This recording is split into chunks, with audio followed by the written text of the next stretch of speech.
Every 4th of July, the streets overflow with cheers, flags, and proud salutes, but behind the colorful floats and fireworks, there are stories that don't make it to the spotlight. Stories like that of 82-year-old Harold James, a decorated Korean War veteran who stood quietly at the edge of the parade line, holding a small American flag and a folder filled with old medals and fading photographs. He wasn't asking for fame. He wasn't looking for praise. All Harold wanted was to walk in the parade, but he was turned away. A coordinator, distracted and rushed, told him bluntly, "Sorry, sir, we only have space for active units and special guests. Maybe next year." People around him barely noticed as he slowly stepped back, the tremble in his hands hidden by years of discipline. But what happened in the next few moments would ignite a spark that no one saw coming, and leave an entire town in tears. This isn't just a military tribute. It's a story of dignity, of forgotten heroes, and of a community waking up to the true meaning of sacrifice. Because sometimes the most powerful parades begin after someone is told no. Harold James stood near the white barricade lining the main street of Cedar Falls, Iowa. The morning sun warmed the asphalt, and children in red, white, and blue face paint darted around waving flags and eating snow cones. The town's Independence Day parade was a cherished tradition. Marching bands, military jeeps, cheer squads, and community leaders in classic convertibles. The crowd buzzed with excitement, but Harold's heart beat with a quieter rhythm. In his pressed tan slacks and navy blazer, adorned with only a small lapel pin, Harold looked like any other elderly patriot. But inside his coat pocket were 6 war medals, including a Silver Star and 2 Purple Hearts. Medals he hadn't worn publicly in decades. Not because he was ashamed, but because he never wanted recognition. Only respect. This year, however, something felt different. Something inside told him, "Go, be seen, remind them." So he called the city office 2 weeks prior and asked if there was a spot for him in the parade. A small car? A walking group of veterans? Anything. The clerk, a polite young woman, said she'd check and call back. She never did. Still, Harold showed up early. He brought his old army cap and a neatly folded American flag that once covered the casket of his best friend, SGT Lewis Carter, who died in his arms in Korea in 1953. He stood near the organizing tent and waited. Minutes passed, then an hour. No one approached. Finally, he mustered the courage to walk up to the event coordinator. The man wore a headset, held a clipboard, and barely looked up. "Sir, I'm really sorry," he said curtly, "but we're already lined up. We've got the National Guard, the police department, the fire brigade, 2 veterans groups, and school bands. We're at capacity. Maybe next year." Harold nodded. "I understand." He turned without another word and walked toward the curb. A few children glanced at him curiously. A mother offered him a weak smile. But most people were too distracted by the loud music and vibrant floats to notice the war hero now sitting quietly on a folding chair with no place in the celebration. He wasn't bitter, just tired. As the parade kicked off, a wave of noise rolled down the street. Motorcycles, cheers, drums. Harold sat with his back straight, but his eyes betrayed something deeper, a lifetime of service suddenly forgotten. Behind those eyes were memories no celebration could capture, nights without sleep, battles fought in frozen trenches, brothers lost, and promises made. To many, Harold was just an old man at the edge of the sidewalk. But one person noticed. A young boy, about 9 years old, tugged on his father's hand and pointed. "Dad," he said, "that man has a soldier hat. Why isn't he in the parade?" His father looked over, puzzled. He saw the cap, the medals, the silence, and something clicked. He nodded slowly, knelt beside his son, and whispered something. The boy disappeared down the sidewalk, running. Moments later, a murmur started in the crowd. One person clapped, then two. Then, one by one, people rose to their feet. It started with the row nearest Harold, then spread like a wave. The parade paused as marchers noticed the standing crowd facing the sidewalk. The high school band quieted. The motorcycle engines turned off. The attention shifted not to the floats, not to the dignitaries, but to Harold James. Confused, Harold looked around. Then the boy returned, carrying a small handwritten sign, "Real Hero." He handed it to Harold with a smile. Tears welled in Harold's eyes for the first time in years. A local police officer stepped out of formation and walked up to Harold. "Sir," he said with a salute, "we'd be honored if you joined us." Harold hesitated as the officer extended his hand.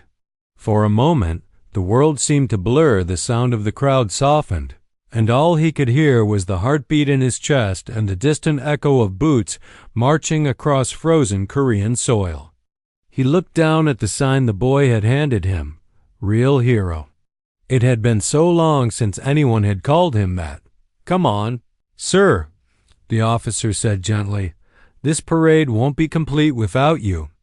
Harold stood, his knees stiff but his spine straight.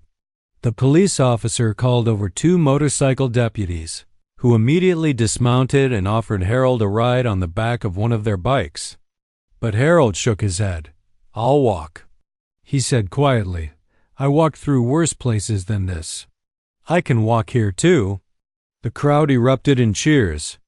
The officer placed a hand on Harold's shoulder, and together they stepped into the street. As Harold walked forward, something miraculous began to unfold. The parade halted, but not in confusion. It paused in reverence. The high school marching band stood silently, some students wiping away tears as they watched the old man pass. The veterans group ahead turned around, saw Harold, and saluted in unison. It was as if every person there remembered, all at once, that the celebration wasn't about fireworks or grand speeches. It was about him and thousands like him. Forgotten heroes whose courage paved the way for this very freedom. Each step Harold took was heavy with memory. His black shoes hit the pavement slowly, rhythmically echoing the long march he endured across icy hills decades ago. Every footstep was a quiet tribute to the brothers he had lost. As he passed the reviewing stand, the mayor rose from her seat and stepped forward. "Mr. Harold James," she said into the microphone, her voice cracking with emotion, "please accept our deepest gratitude. On behalf of Cedar Falls and a grateful nation, thank you." She motioned to the city's honor guard. They approached Harold and right there, in the middle of the parade, placed a sash over his shoulders that read, "Grand Marshal, Real War Hero." The crowd went still. Harold tried to speak, but emotion caught in his throat. He nodded, and when he looked up, the entire street was saluting. Children, adults, soldiers, first responders. Even teenagers who minutes ago had been scrolling through their phones now stood still, their right hands over their hearts. And just when the moment couldn't grow any more profound, a small white pickup truck pulled up behind him. Its bed was decorated with flags and flowers, and in bold letters on the side, it read, "In honor of the forgotten." It belonged to a local veteran organization that had been denied a float entry due to lack of space. But seeing Harold now, the driver, a young Iraq veteran named Miguel Torres, stepped out. He saluted Harold. "Sir, if you'd be willing, we'd be honored to give you a ride." Harold hesitated. His legs were growing tired. But more than that, he saw the look in Miguel's eyes. A deep, silent understanding. A brotherhood that crossed generations. He smiled. "I've marched long enough," Harold said. "Let's ride together." The crowd clapped as Harold was gently helped into the truck bed. Miguel climbed in beside him. They stood together, side by side, an old warrior and a young one. Different wars. Same sacrifice. As the truck rolled forward, Children rushed to the sidewalks waving their flags. People shouted, "Thank you, sir," and "God bless you." Some cried openly. Others simply stood in silence, letting the moment settle in their hearts. From the back of the truck, Harold looked out at the people, his people, and felt something shift. It wasn't about him being denied a spot anymore. It was about a community. Waking up. About a town that almost forgot what the 4th of July really meant until one old man with a soldier's heart reminded them. And yet, Harold didn't feel triumphant. He didn't feel like a hero. He felt humbled, touched, overwhelmed by the love he never asked for, but deeply appreciated. The boy who had given him the real hero sign ran alongside the truck for a while, waving with both hands. Harold caught his eye and gave a firm salute. The boy beamed. For the first time in a long time, Harold James felt seen, not for what he had done, but for who he had quietly become, a living bridge between sacrifice and freedom. As the truck moved slowly through the heart of Cedar Falls, every block seemed to bring a new wave of gratitude. Veterans young and old began stepping out of the crowd to join the makeshift tribute, walking alongside the vehicle, hands on their hearts, some with medals glinting in the sunlight, others with empty sleeves and quiet eyes. And yet, only a few of them truly knew who Harold James was. To the average onlooker, he was just another aging soldier, someone to be respected in passing. But to those who knew military history, those who truly paid attention, Harold was not just a veteran. He was a legend. Back in 1952, 20-year-old Private Harold James was stationed near the 38th parallel during the Korean War when his unit came under brutal enemy fire during a midnight ambush. Outnumbered and surrounded, many men froze in panic. But not Harold.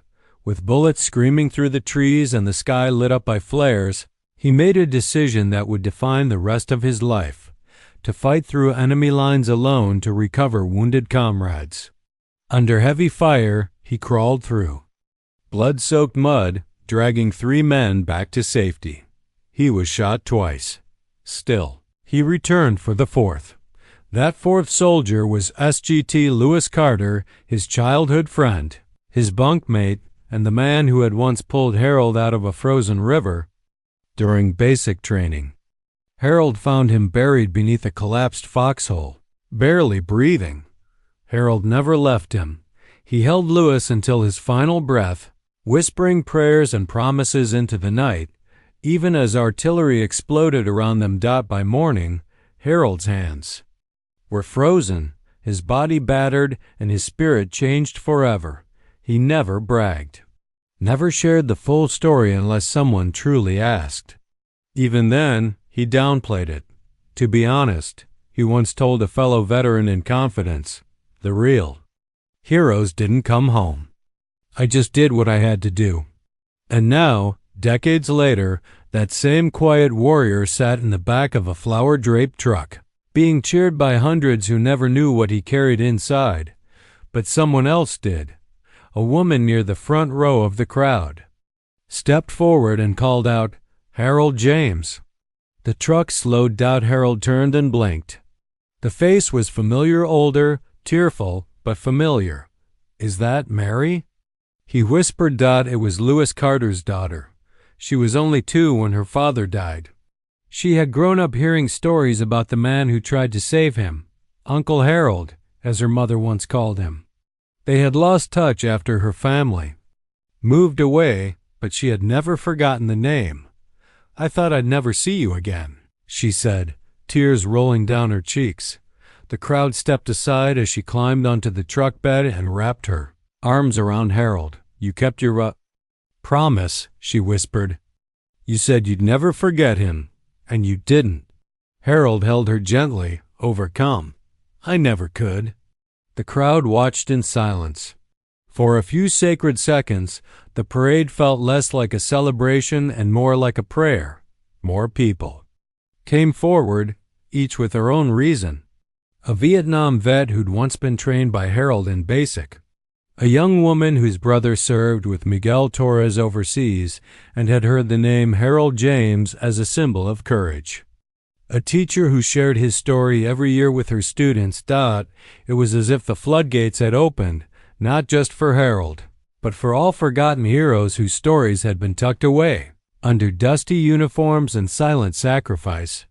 Back on the loudspeaker, the mayor visibly moved to announce a surprise. "Today," she said, "Cedar Falls will no longer let its real war heroes be forgotten. Starting this year, we will honor one local veteran annually in a public ceremony.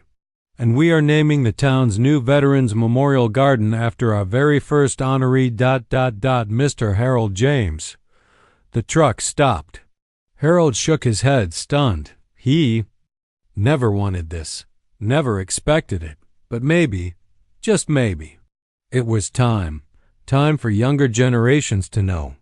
Time to preserve these stories.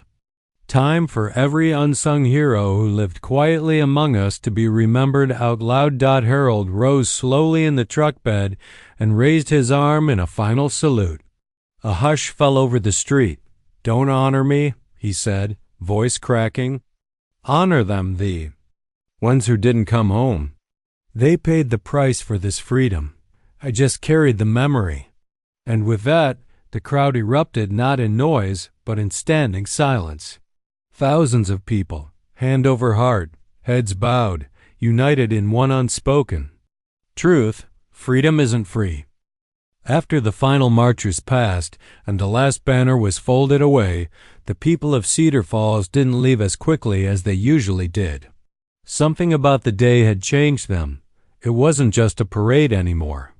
It had become a living, breathing tribute to sacrifice, battlefield courage, and the power of one forgotten hero to awaken a sleeping town.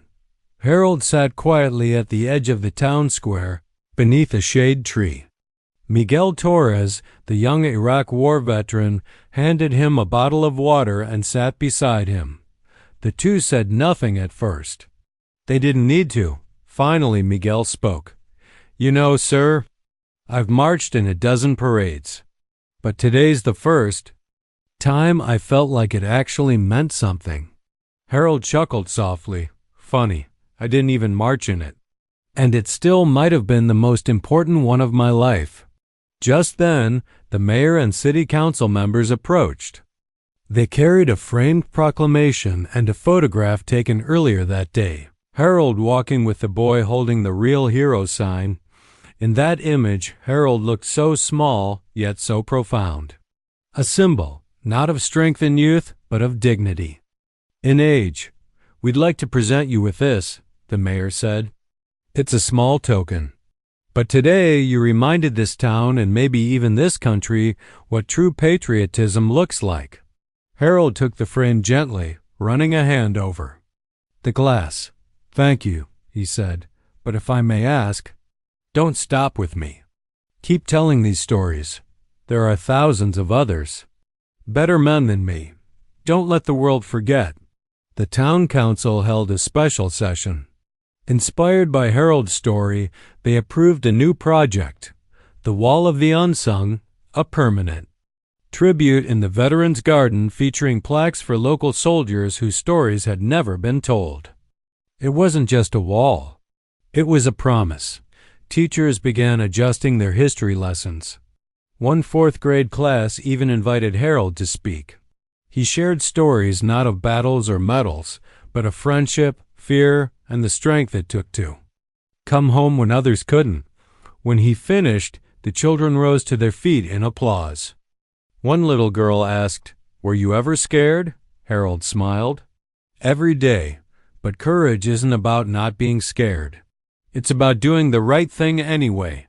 That line would later be etched into the entrance of the memorial garden.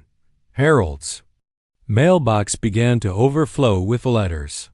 Some came from neighbors, others from across the state. One envelope had only a return address and a simple note: "Thank you for walking so we could march in peace." One letter stood out. It was from a young man in basic training who had seen the viral clip online. He wrote, "Sir, I never wanted to join the military. I only did it to pay for college. But after watching what happened in Cedar Falls, I finally understand what it means to serve. I'm going to wear this uniform with pride now. Thank you." Harold read that one twice. 2 months later, on a quiet Sunday morning, Harold passed away peacefully in his sleep. His heart had grown tired, but his spirit still marching. On his knitstand were his medals, his folded flag, and that boy's sign, "Real Hero." The town held a funeral with full military honors. Veterans came from all over the state. The boy who once held the sign now held Harold's flag. Miguel Torres delivered the eulogy, his voice shaking with emotion. "This man," he said, "never wanted to be famous. He just wanted to be remembered. And in doing that, he made sure all of us were." When the ceremony ended, the crowd didn't disperse. They stayed. They lingered. As if by staying a few more moments, they could hold on to the warmth Harold had left behind. Later that afternoon, beneath the statue at the new Veterans Garden, a new plaque was unveiled. It read, "Harold James, 1930 to 2025, a real war hero. A forgotten soldier, remembered by all. He walked so we could understand freedom. May we never forget the cost." Today, long after the cheers faded and the banners were packed away, Harold's story still echoes through classrooms, through whispered prayers at the garden wall, and in every quiet salute passed from one generation to the next, because this was never just about one man being denied a place in a parade. It was about what followed when a community looked into the eyes of one veteran and saw the Keaton saw the reflection of thousands, a military tribute not written in gold or glory, but in gratitude. A reminder that real war heroes don't seek parades, but sometimes the world needs one to find them.